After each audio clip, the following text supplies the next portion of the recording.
Hello everyone and let's discuss this question here. ये question क्या कहता है, देखो इंटीग्रेशन का क्वेश्चन है, डेफिनेट इंटीग्रेशन इनडेफिनेट इंटीग्रेशन का क्वेश्चन है। जेई मेन 2026 23 जनवरी शिफ्ट 2 में पूछा हुआ। Let I of X equal to integration of 3 dx by 4x plus 6 under root 4x square plus 8x plus 3। देखो फॉर्मेट समझने की बात यह है कि अंदर क्वाड्रेटिक इक्वेशन है, रूट के अंदर क्वाड्रेटिक है और बाहर लीनियर है। तो ऐसे क्वेश्चंस में हम क्या करते हैं, क्वाड्रेटिक को कुछ ना कुछ टी लेट करते हैं ताकि ये लीनियर बाहर आ जाए। इस तरीके से कुछ हमें सॉल्व करना है। तो चलिए समझते हैं क्वेश्चन को सॉल्व कैसे किया जाए। थोड़ा सा अरेंज करते हैं, ठीक है। तरीके बहुत सारे हो सकते हैं सॉल्व करने के, फिर भी बता रहा हूं मैं, ठीक है। आपको जैसे सिंपल लगता है, सिंप्लीफाई लगता है, आप वैसे सॉल्व कर सकते हो, ठीक है। इसको हम क्या कर सकते हैं, देखो 4x square plus 8x plus 3 को क्वाड्रेटिक से मैं फैक्टराइज कर सकता हूं। तो ये बन जाएगा हमारा 4x स्क्वायर 12 है ना, 6x प्लस 2x प्लस 3।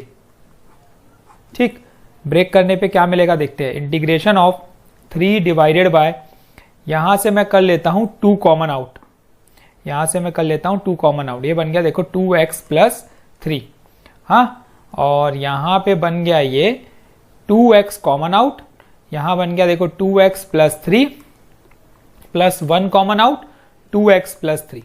तो इसका मतलब सॉल्व करने पे ये आ गई 2x प्लस 3 2x प्लस 1। तो मैं डायरेक्ट लिख देता हूं भाई 2x प्लस 3 और 2x प्लस 1।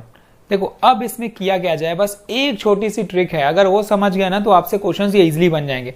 मुझे पता है, देखो अंदर वाले को टी लेट करना था, तो एक तरीका है कि भाई अंदर वाले को टी लेट करो और बाहर निकालो, ठीक है। और दूसरा तरीका ये है कि लेट कर देते हैं हम लोग 2x प्लस 3 को डायरेक्ट कर लेते हैं हम लोग 1/t।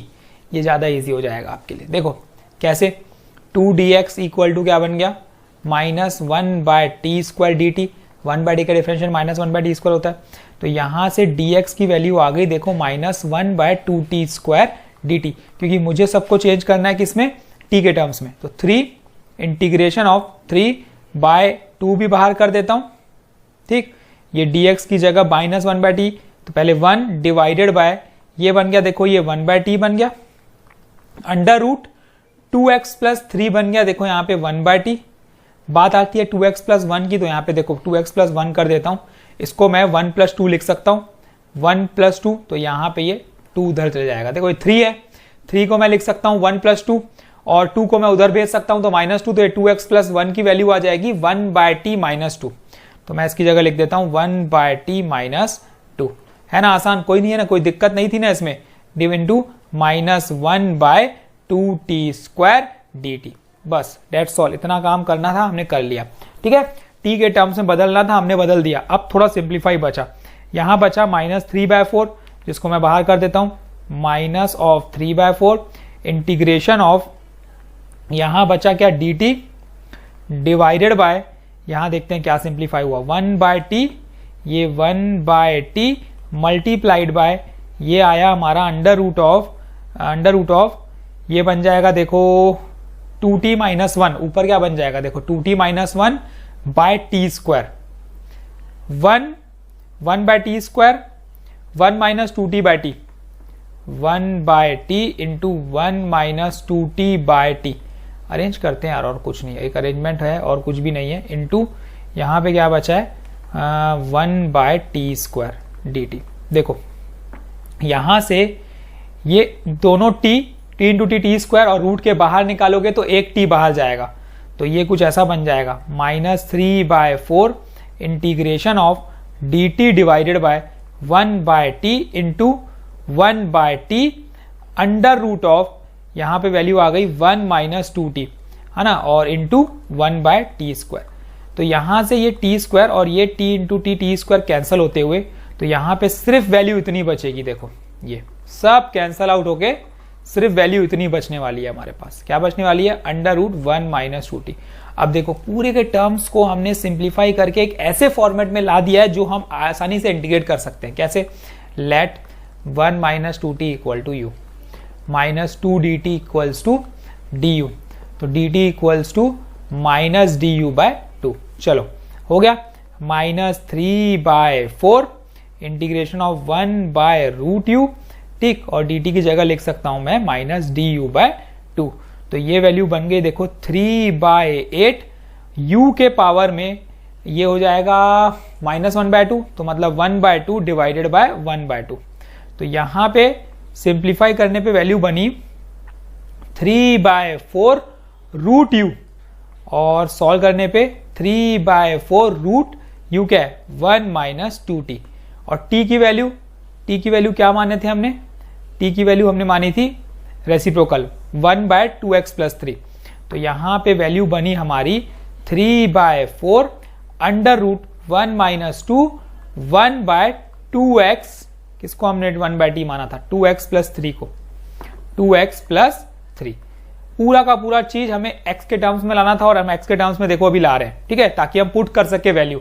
तो ये 3/4 अंडर रूट 2x + 3 - 2, तो 2x + 1 डिवाइडेड बाय, यही होगा ना, देखो 2x + 3 - 2, 2x + 3, ये 2x + 3 हो जाएगा, ठीक, प्लस c, है ना, प्लस c तो लगाना है इंटीग्रेशन में। अब हमें एक वैल्यू दी हुई है, देखो किसकी वैल्यू दी हुई है, i ऑफ 0 की वैल्यू दी हुई है, तो ये हमारा i ऑफ x आ गया। अब मैं पुट करता हूं भाई i ऑफ 0, तो जैसे ही मैं i ऑफ 0 पुट करूंगा तो ये बनेगा 3/4 into under root of 1/3 plus c। Arrange कर देते हैं, तो ये बन जाएगा, देखो 3/√3 है, तो ये बन जाएगा हमारा √3/√3 मल्टीप्लाई करेंगे तो ये बन जाएगा 1/4√3 प्लस c। कंपेयर करो किसके साथ, इसकी वैल्यू तो ऑलरेडी दी हुई है ना यार, ये दी हुई है, देखो ये दी हुई है, कितना है 1/4√3 plus 20। On comparing both c की वैल्यू 20 मिल गई, ऑन कंपेयरिंग बोथ c की वैल्यू मुझे 20 मिल गई, ठीक है, c की वैल्यू क्या मिल गई मुझे 20 मिल गई यहाँ पे। तो जब c की वैल्यू 20 मिल गई तो यहाँ पे i ऑफ x में मैं 20 पुट कर देता हूँ, ये मैंने 20 पुट कर दिया, ठीक, समझ में आ रहा है हर चीज। यहाँ पे i ऑफ x मुझे एक्चुअल में ये मिल चुका है। अब क्या करना है, देखो ध्यान दो, अब मुझे i x की जगह 1/2 पुट करना है, तो i ऑफ 1/2 सिर्फ सॉल्व करके सब्स्टिट्यूट करते जाना है और कुछ भी नहीं करना है। देखो 3/4 अंडर रूट ऑफ क्या आएगा देखते हैं, 2 इंटू क्या पुट करना है 1/2, तो 2 इंटू 1/2 कैंसिल हो जाएगा, तो 1 + 1 सिर्फ 2 बचेगा, डिवाइडेड बाय 2 इंटू 1/2 कैंसिल हो जाएगा, ये 4 बचेगा, प्लस कितना है भाई 20 है। तो यहां से देखो ये 2 भी कैंसिल होगा, ये 1 टाइम, ये 2 टाइम बचा, तो यहाँ पे वैल्यू बनी देखो 3/4, है ना, 1/√2 प्लस 20, लेकिन मुझे लाना है इस फॉर्मेट में, √2 पर चाहिए, ठीक है, रैशनलाइज कर देते हैं। तो ये √2/√2 जब रैशनलाइज करूंगा मैं, √2/√2, तो ये बन जाएगा √2 और यहां आ जाएगी वैल्यू 2, तो ये वैल्यू बनी 3/8√2 plus 20। On comparing with this यहां पे a की वैल्यू मिली मुझे 3, b की वैल्यू मुझे 8 और c की वैल्यू मिली मुझे 20। तो a b c देखो तीनों मिल चुका है, सिर्फ हमें क्या करना है, ऐड करना है a + b + c, तो 8 और 3 11, 11 और 20 31। तो इसका आंसर देखो मैं यहां लिख रहा हूं 31 is the correct answer of this question, ठीक है, ये हमारा आंसर है, 31 is the correct answer of this question. देखो इस तरीके से प्रोसीड करना था, है ना। पूरा प्रोसीजर करने के बाद ये देखना है कि इसमें सेटिस्फाई कर रहा है कि नहीं, कंपेयर करने के लिए आ रहा है कि नहीं। तो अगर आई उसके फॉर्म में आ रहा है तो उसका मतलब आप सही जा रहे हो, और आप डेफिनेटली करते जाओ, आपका सॉल्यूशन आ जाएगा, आंसर आ जाएगा, ठीक है।